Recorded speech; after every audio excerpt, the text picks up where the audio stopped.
Değerli izləyicilər, videonu bəyənib kanala abunə olun ki, hər kəs son xəbərlərdən anında məlumatlansın. Novruz yeganə bayramdır ki, mən onu əsl bayram hesab edirəm. Çünki martın 20-si təhvil olanda mənim qızım dünyaya gəlib. Həmçinin həyat yoldaşım, xalqarçı Yusif Vəliyev də martın 22-si doğulub.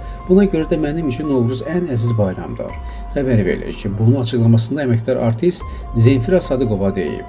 O bildirib ki, səhhəti ilə əlaqədar uzun müddətdir həyat yoldaşının məzarını ziyarət edə bilmir. 46 ildir ki, Yusuf bizimlə deyil. Onun sözlərini, zarafatlarını yada salırıq. Mən hazırda elə vəziyyətdəyəm ki, onun qəbrinin üstündə də gedə bilmirəm. 86 yaşım var, 3 aydan sonra 87 olacaq. Yusif ilə 15 il bir həyatı paylaşmışam. Amma onunla bağlı 15 ilə sığmayan xatirələrim var.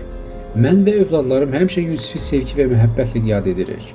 Mənim qızım deyir ki, onun atasını əvəz edən sənətkar hələ Azərbaycanda yoxdur. Mən də bu fikirlə razıyam. Onun kimi hərtərəfli sənətkar görmürəm.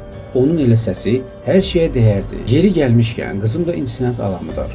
Rəsmlər çəkir.